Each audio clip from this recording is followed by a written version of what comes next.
आगामी जिल्हा परिषद व पंचायत समिती निवडणुकीच्या पार्श्वभूमीवर शिवसेना उद्धव बाळासाहेब ठाकरे पक्षाने जोरदार तयारी सुरू केली असून पक्ष पूर्ण ताकदीने निवडणूक लढवणार असल्याची भूमिका शिवसेनेचे उपनेते प्राध्यापक नितीन बानवडे पाटील यांनी उमरज येथील पत्रकार परिषदेत जाहीर केले।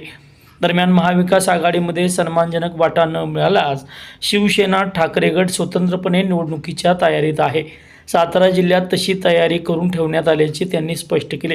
बेरोजगारी, महागाई, बोगस मतदान, विकास अशा विविध मुद्द्यांवर निवडणुकीला सामोरे जात असल्याचे त्यांनी सांगितले। उमरज तालुका कराड येथे कराड उत्तर विभागातील शिवसेना उद्धव बाळासाहेब ठाकरे पक्षाच्या वतीने कार्यकर्त्यांचा संवाद मेळावा संपन्न झाला। त्यानंतर आयोजित पत्रकार परिषदेत प्राध्यापक नितीन बानवडे पाटील यांनी विविध मुद्द्यांना हात घालत लोकशाही अडचणीत असल्याची खंत व्यक्त केली। यावेळी उपनेत्या छायाताई शिंदे, उपजिल्हा प्रमुख सुनील पाटील, जिल्हा संघटक अनिता जाधव, तालुका प्रमुख संजय भोसले, तालुका प्रमुख किरण कदम, तालुका संपर्क प्रमुख शशिकांत पिसाळ व शिवसैनिक उपस्थित होते। यावेळी बोलताना प्राध्यापक नितीन बानवडे पाटील म्हणाले, सुरुवातीला आपल्या सगळ्याच पत्रकारांचं शिवसेना उद्धव बाळासाहेब ठाकरे पक्षाच्या वतीनं मनपूर्वक स्वागत करतो। आज कराड उत्तर विधानसभा शिवसेना उद्धव बाळासाहेब ठाकरे पक्षाच्या सगळ्या पदाधिकाऱ्यांची बैठक संपन्न झाली। ही बैठक स्थानिक स्वराज्य संस्थांच्या निवडणुकीच्या संदर्भात होती। आज कराड उत्तरमधल्या सर्वच पदाधिकाऱ्यांशी एकूणच निवडणुकीच्या संदर्भात सकारात्मक चर्चा झाली। त्यात अनेक पदाधिकाऱ्यांनी आपापल्या भूमिका व्यक्त केल्या आणि येणाऱ्या जिल्हा परिषद पंचायत समितीच्या निवडणुकीला कशा पद्धतीनं सामोरं जायचं त्या पद्धतीनंच आमची एकूण चर्चा झाली। एकूण राजकारणाच्या पुलाखालून गेल्या काही कालखंडामध्ये बरंच पाणी वाहून गेलंय। शिवसेना उद्धव बाळासाहेब ठाकरे पक्ष कालही इथं ठामपणे लढत होता आणि येणाऱ्या काळातही आम्ही त्याच ताकदीनं ठामपणे लढतो आहोत। त्यामुळे निश्चितच येऊ घातलेल्या जिल्हा परिषद पंचायत समितीच्या निवडणुकामध्ये आम्ही ताकदीनं लढू आणि ताकदीनं या निवडणुकीला सामोरं जाऊ।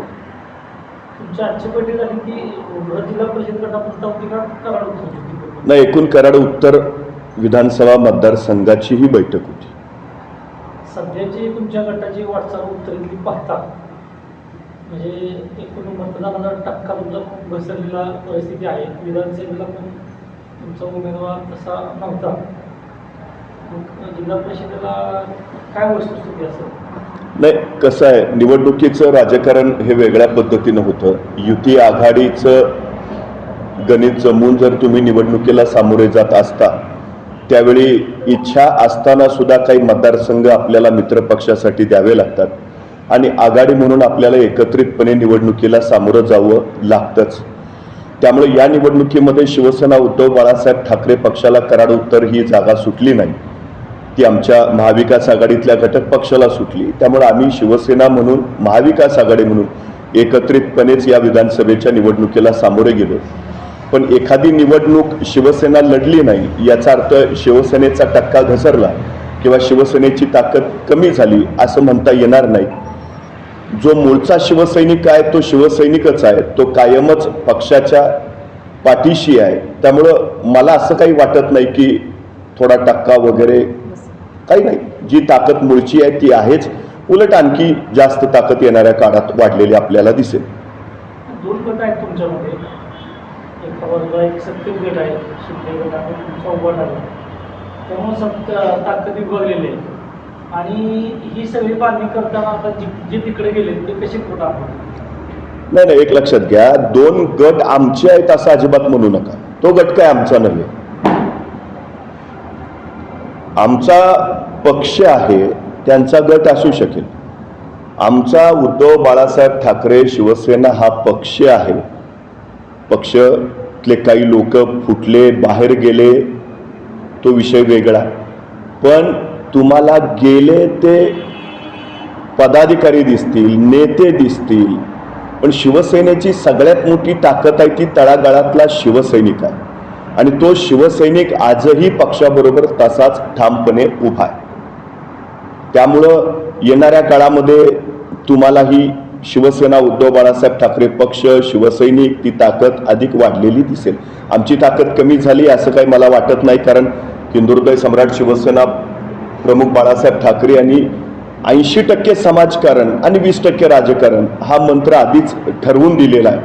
त्यामुळं 80% समाजकारण करणारी लोक शिवसेनेसोबत जशी आहेत तशी आहेतच. 20% राजकारण करणारी लोक त्यातली भले अगदी 10% फुटून गेली असतील, पण 10% आहेतच. त्यामुळं 90% शिवसेना जशी आहे तशी आहे. त्याला काही फारसा फरक पडलेला नाही.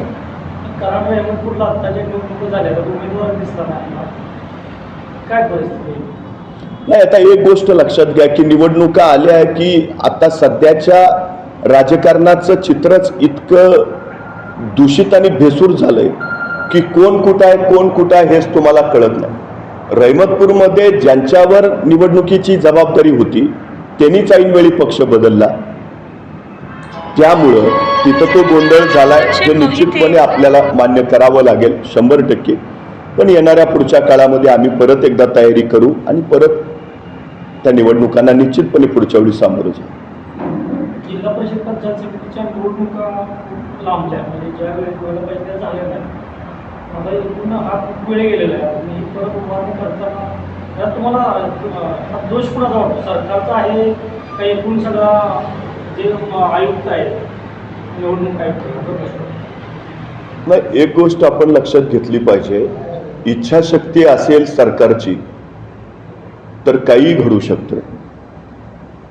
पहिल्यांदा जगातल्या सगळ्यात मोठ्या लोकशाही राष्ट्र असं आपण जे म्हणतो तिथं लोकांनी लोकांकरवी चालवलेलं हे राज्य अशी जी संकल्पना मांडतो, गेल्या काही वर्षामध्ये त्याला तडा देण्याचं काम निश्चितपणे इथं झालेलं दिसतं.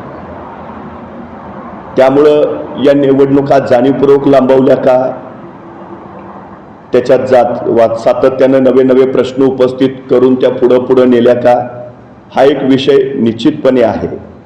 पण एकूणच महाराष्ट्रातल्या सगळ्या सत्ता आपल्याकडे हव्यात, सगळ्या आर्थिक नाड्या आपल्याच हातात एकवटायला हव्यात.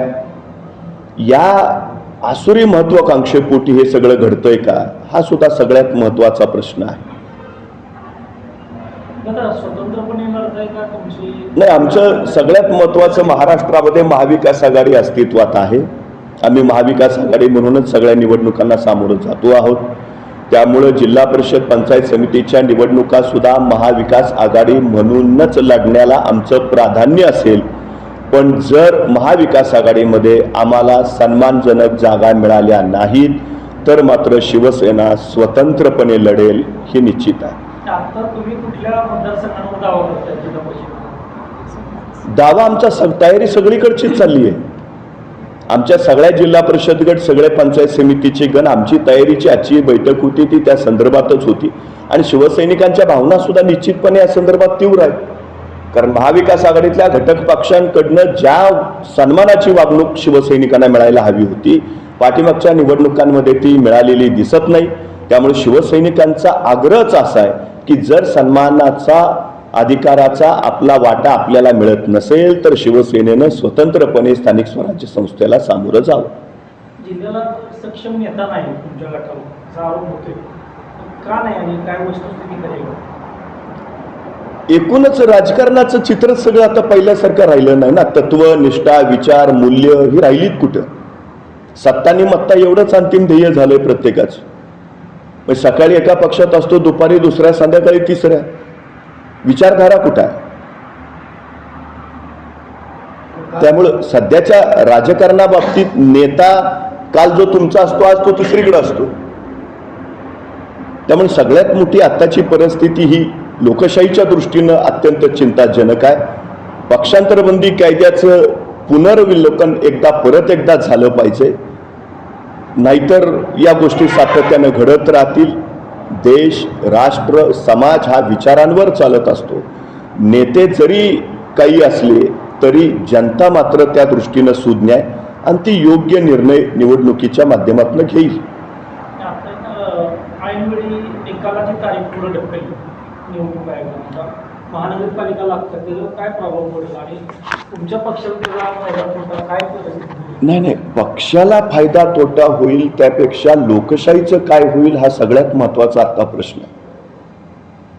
निवडणुकांमध्ये जो खेळखंडोबा यावेळी झाला तो आतापर्यंत कधीही झाला नव्हता. म्हणजे अक्षरशः ही अत्यंत मान खाली घालायला लावणारी गोष्ट आहे. तुम्ही अचानक 12 वाजता GR काढता, नियम बदलता, अचानक तुम्ही निकाल देता, निवडणुका पुढे ढकलता आणि नेमका हा सगळा सावळा गोंधळ जो चाललाय तो संपण्याची गरज आहे. दुसरी महत्वाची गोष्ट आम्ही सातत्यानं मागणी करतोय आमच्या पक्षप्रमुखांपासून ते तळागाळातल्या आमच्या शाखा प्रमुखांपर्यंत या निवडणुकीच्या मतदार याद्यांमध्ये जो दुबार नावांचा घोळ चाललाय, बोगस नावांचा घोळ चाललाय, त्याच्यावर काय आहे? महाविकास आघाडीनं मोर्चे काढले, सातत्यानं निवडणूक आयोगाला या संदर्भात सांगितलं. काय फरक झाला, काय बदल झाला? नगर परिषदेमध्ये कधी नव्हे तेवढे यावेळी अनेक उमेदवारांनी माघार घेतला. 103 लोक बिनविरोध निवडून आले. जर बिनविरोधच निवडून यायचं आहे तर मग निवडणुकांची गरज काय? मग लोकशाहीला अर्थ कुठं राहिला? आणि मग लोकांना जो राज्यघटनेनं मतदानाचा अधिकार दिलाय त्या अधिकाराचं काय? आणि सगळ्यात महत्वाची गोष्ट, हे 103 लोक कोण आहेत बिनविरोध आलेले? हे सगळे भाजपचे आहेत, भाजपच्या नेत्यांचे नातेवाईक आहेत. कुणाची सून आहे, कुणाची मुलगी आहे, कुणाचा भाऊ आहे. मला नगर परिषदेच्या निवडणुकामध्ये एक तरी सामाजिक कार्यकर्ता बिनविरोध निवडून आला आहे असं दाखवू शकता का? मग ही कुणाची निवडणूक आहे? म्हणजे या नगर परिषदेच्या निवडणुका होत्या का भाजपची कुटुंब कल्याण योजना होती? त्यांच्याकडे बटेंगे तो कटेंगेचा नाव आहे, तुमच्याकडे काय? ना बटेंगे ना कटेंगे. सगळ्यांना सोबत घेऊ आणि सगळ्यांच्या विकासाच्या दृष्टीने पुढे जाऊ हा आमचा नारा आहे. नाहीतर मूलभूत आणि पायाभूत प्रश्नांकडे दुर्लक्ष करायचं, नको ते प्रश्न उपस्थित करायची, सर्वसामान्य माणसाची नजरा, लक्ष, मन एका दुसऱ्या बाजूला डायव्हर्ट करून टाकायचं आणि ह्या सगळ्या गोष्टींकडे दुर्लक्ष करायचं. महागाईवर यांच्यातलं कोण बोलताना आपल्याला दिसलंय का? बेरोजगारीवर कोण बोलताना आपल्याला याच्यातलं दिसलंय का? 15,000 शाळा बंद झाल्या जिल्हा परिषदेच्या, 17,000 दारूची नवीन दुकानं निघाली. आज सातारा जिल्ह्यातल्या जावळी तालुक्यातल्या सावळीमध्ये MD ड्रगचा कारखाना सापडतो. म्हणजे कुठे नेऊन ठेवलाय महाराष्ट्र माझा? अशी परिस्थिती झाली ना तयार. काय आमच्याकडे शुद्ध पाणी मिळतं इथल्या नागरिकांना? प्रदूषण बंद झालं इथलं? रस्त्यातले खड्डे संपलेत का विजेचा खेळखंडोबा संपलाय? सर्वसामान्य जनता काही बोलत नाही. पाणी शुद्ध येत नाही ते वॉटर प्युरिफायर बसवतंय, हवा शुद्ध नाही ते एअर प्युरिफायर बसवतंय, रस्त्यात खड्डा पडलो तर अपघात होईल ते स्वतःलाच हेल्मेट घालतंय, वीज नाही इन्व्हर्टर. मग सगळं वॉटर प्युरिफायर जनतेने घ्यायचा, एअर प्युरिफायर जनतेने घ्यायचा, इन्व्हर्टर जनतेने घ्यायचा, हेल्मेट जनतेने घ्यायचं. मग जनतेनं टॅक्स कशाचा द्यायचा आणि का द्यायचा? ह्या सगळ्या गोष्टी सर्वसामान्य जनतेनं सुद्धा आता या सगळ्या गोष्टींचा विचार केला पाहिजे. कृष्णापुरी विकास महामंडळाचे उपाध्यक्ष असताना तुम्ही अंगणवाडी, धनगरवाडीला आणि इंग्रजी ऑफिसला हात घातला, नारळ फुटले, त्यानंतर त्या योजना अजून कार्यान्वित व्हायच्या. आता तिथल्या आमदारांनी तिकडे लक्ष घातले, तर त्या काळात त्या का पूर्ण होऊ शकते? नाही, एक गोष्ट लक्षात ठेवा, मला जेवढा कालावधी कृष्णा खोरे विकास महामंडळाचा मिळाला त्याच्यामध्ये प्राधान्यानं ही योजना कशी पूर्ण करता येईल त्यासाठीच प्रयत्न केले. तत्कालीन राज्यपालांनी अनुशेषाचा जो विषय निर्माण करून ठेवला होता त्यानुसार 50% अधिक काम झालेल्या किंवा 70% अधिक खर्च झालेल्या योजना सुरू करता येणार होत्या. धनगरवाडी, हनबरवाडी ही योजना ही अधिकाऱ्यांनी जिवंत ठेवलेली योजना होती. त्यामुळे विशेष बाब म्हणून त्या काळात आम्ही ती मंजुरी वगैरे आणून तो पुढचा विषय केला. त्याच्यानंतर त्याच्यावरचा निधी, अनेक अडचणी आल्या, अनेकांनी त्याच्यावर स्टे आणला, पंप स्टेशन इथं का तिथं त्या गोंधळ, हा सगळा उशीर जरूर झाला. पण ती अधिकाधिक गतीनं कशी पूर्ण करता येईल या दृष्टीनंच प्रयत्न केलेले आहेत आणि आता जे दिसतंय ते त्या कामाचं ते यश. सर, महापालिकेच्या निवडणुका जाहीर झाल्या. मुंबई महापालिकेमध्ये मनसे आणि शिवसेना युती व्हायची शक्यता असा आज संजय राऊत. मुंबई महापालिकेत मनसे आणि शिवसेना युती झाली तर तुम्ही तळागाळात म्हणजे कराड उत्तर सुद्धा तुम्ही मनसे बरोबर जा, नाही, 100%. मनसे आणि शिवसेना ही युती झालेलीच आहे. अधिकृतपणे ते जाहीर होईल आणि नगर परिषदेच्या निवडणुकांच्या वेळेसच पक्षप्रमुखांनी त्या संदर्भात आम्हाला सूचना दिल्या होत्या की स्थानिक पातळीवर मनसेला सोबत घेऊन आपण निवडणुकीला सामोरं जाऊ शकतो. त्यामुळं ती युती आहेच. तर तिसऱ्याचा फायदा होईल. म्हणजे हे स्वतंत्र लढतायत, हे त्यांच्या फायद्यासाठी लढतायत असं नाही का होत. म्हणजे निवडणुका ह्या विकासाचा फायदा व्हावा म्हणून झाल्या पाहिजेत, जनतेचा विकास झाला पाहिजे, जनतेचा फायदा झाला पाहिजे म्हणून झाल्या पाहिजेत, का राजकीय पक्षांचा फायदा झाला पाहिजे म्हणून झाल्या पाहिजेत. हा सगळ्यात महत्त्वाचा मुद्दा आहे. कुणी एकत्र लढू दे, कुणी स्वतंत्र लढू दे, शिवसेना सर्वसामान्य जनतेसाठी रस्त्यावर उतरून लढतेच आहे. आमचा शिवसैनिक असतो तो 24 तास जनतेसाठी तयारच. मतचोरीवर काँग्रेस मोठ्या प्रमाणावर देशात आवाज उठवताना दिसते, पण महाराष्ट्रात तसं तुमच्या गटाकडनं होताना दिसत नाही. वस्तुस्थिती काय? महाराष्ट्रामध्ये शिवसेनेनंच पहिला आवाज उठवला. महाविकास आघाडीचा मोर्चा त्या संदर्भात होता, त्यात शिवसेना होतीच. आदरणीय पक्षप्रमुख उद्धवसाहेब ठाकरे सातत्याने या विषयावर बोलत आहेत. परवा सुद्धा आदित्यजी ठाकरेंनी मतचोरीच्या विषयावर आतापर्यंत 4 ते 5 पत्रकार परिषदा घेतल्यात. म्हणजे शिवसेनेचा सातत्यानं आवाज उठवायचं काम चालूच आहे.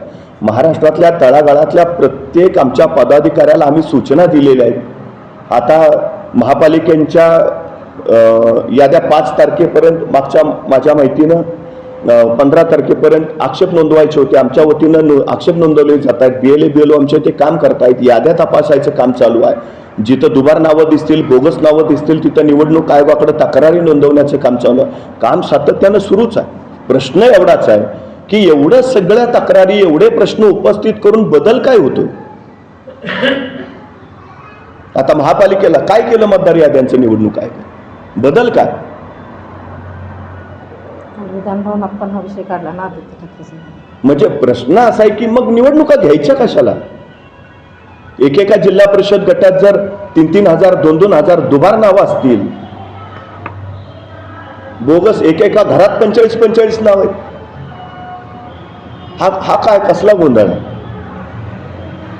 निवडणुकीला सामोरं जायचं असेल तर निश्चितपणे सत्ताधाऱ्यांनी केलेल्या कामाच्या बळावर सामोरं जायला.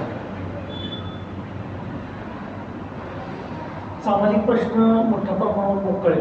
जलजीवनची योजना मंजूर होऊन 5-5 वर्ष झाली, कामं ठप्प आहेत. कारण लोकांना पाणी उंबरसारख्या मोठ्या गावाला पण 5 वर्ष झाली. गेल्या वर्षभरामध्ये जलजीवन मिशन मधून महाराष्ट्राला 11,000 कोटी रुपये मिळाले. मी आता नगर परिषदेच्या निमित्तानं महाराष्ट्रभर फिरलो. प्रत्येक नगर परिषदेचा पाण्याचा प्रश्न आहे. उमरत सारख्या गावाचाही तो विषय आहे. प्रश्न असा आहे, मग जलजीवन मिशन मध्ये जे महाराष्ट्राला 11,000 कोटी मिळाले ते गेले कुठे? हाच तर प्रश्न आहे सगळ्यात मोठा. कुठल्या गोष्टी आहेत? जनतेचा एक आरोप होईल की सत्ताधारी पक्षाकडून आकडे जाहीर केल्या जातात, एवढ्या कोटींचा निधी, तेवढ्या कोटींचा निधी, प्रत्यक्षात काम दिसत झालेला आरोप नाही. आमचा मुद्दा तोच आहे. महाराष्ट्रावर आज विक्रमी 9.5 लाख कोटीचं कर्ज आहे. म्हणजे प्रत्येक माणसाच्या डोक्यावर सरासरी 70-75 हजार रुपयाचं कर्ज आहे महाराष्ट्रात. मग विकास कुठं आहे? तुम्ही सांगताय परकीय गुंतवणूक एवढी आली, महाराष्ट्र एवढ्यात पुढं आहे, तेवढा उभा आहे.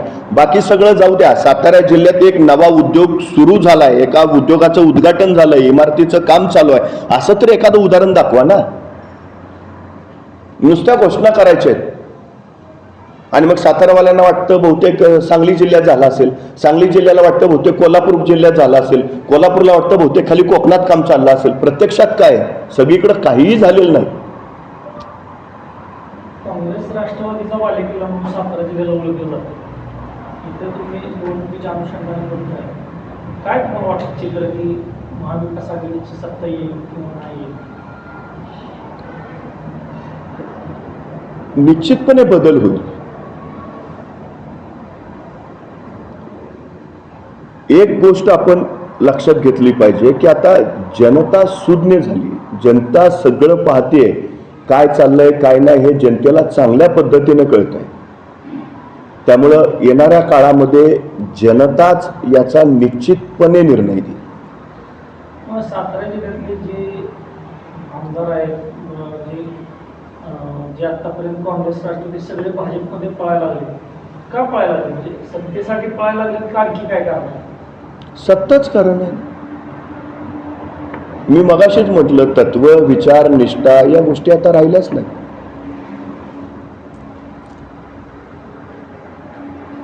पैसे खूप खर्च करायला लागतात निवडणुकीत, असा एक फायदा निर्माण झाला. घातक आहे ना लोकशाहीसाठी. सगळ्यात मोठी घातक गोष्ट तीच आहे. मग आता निवडणुकीला पैसा घालायचा आणि 5 वर्ष परत काढायचा, मग जनतेच्या विकासाचं काय? म्हणजे समाजासाठी अव्याहतपणे काम करणारा एखादा सर्वसामान्य कार्यकर्ता निवडणुकीला उभा राहू शकत नाही, अशी जर परिस्थिती होत असेल तर काय अर्थ काय आहे या सगळ्या? मला एका ओळीत सांगा की सातारा जिल्हा परिषदेसाठी उभाटा गटाचे एवढे उमेदवार असतात. आम्ही सातारा जिल्ह्यातल्या प्रत्येक गटात आमची तयारी सुरू आहे. प्रत्येक गटात सुरू आहे. जर महाविकास आघाडी झाली तर त्याच्या जागा वाटपानुसार ज्या काही जागा येतील तेवढ्या आम्ही लढू. जर आम्हाला न्याय महाविकास आघाडीमध्ये मिळालेला नाही तर शिवसेना स्वतंत्रपणे या निवडणुकीला सामोरी जाईल आणि सातारा जिल्ह्यातल्या सगळ्या जिल्हा परिषद गट आणि गणांमध्ये शिवसेना आपले उमेदवार देईल. नाही, जर तिथल्या शेतकऱ्यांचा विरोध असेल तर शिवसेना त्या शेतकऱ्यांच्या सोबत कायमच राहील आणि आमचा त्यांना पाठिंबाच असेल या गोष्टीसाठी. एका बाजूला काय झालं, देशातील सगळे मोठे उद्योग आघाडीच्याकडे जायला लागले, देश पातळीवर आव्हान होतो.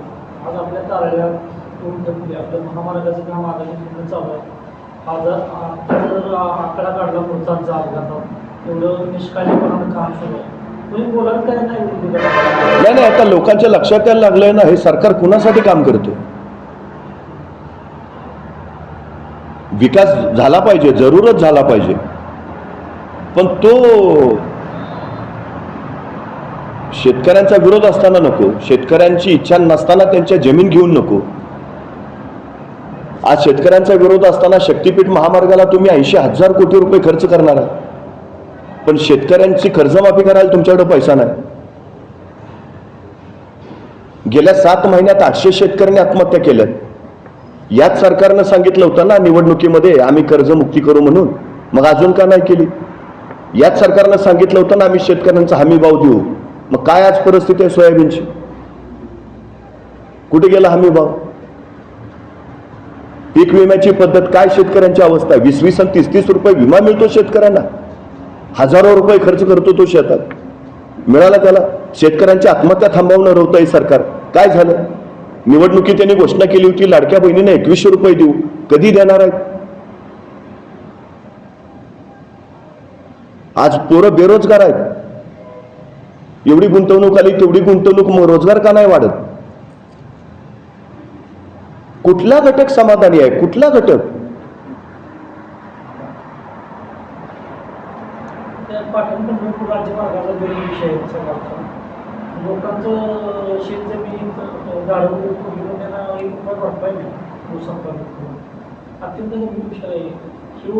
बाकी कोण साथ दिले नाही, निश्चितपणे शिवसेना उद्धव बाळासाहेब ठाकरे पक्ष या प्रश्नांसाठी निश्चितपणे रस्त्यावर उतरेल येणाऱ्या काळात.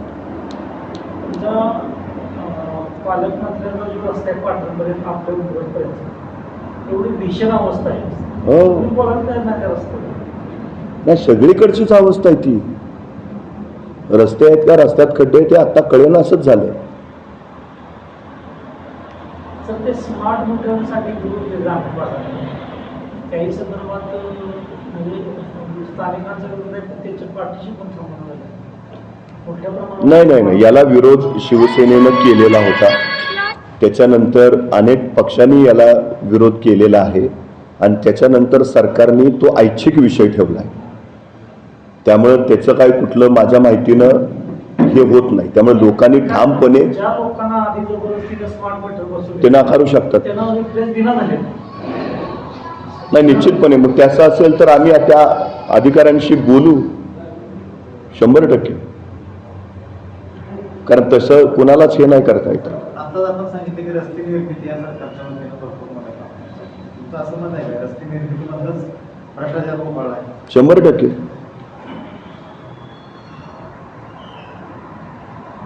कारण मायनी ते बाजारपेठ रस्ता जो आहे 83 किलोमीटर 481 कोटी रुपये निधी पडतात. हो, आणि सर्वसाधारण एका किलोमीटर 2 कोटी पडतात. 83 किलोमीटर 160 कोटी झालं. आणि हे बरोबर रस्ते निर्मितीचं काम इलेक्शनचं तोंडावर कुठली सुरू निवडणूक जाहीर होतं. झाली की गेल्या वर्षभरात 1,72,000 लोक रस्ते अपघातात मरण पावली.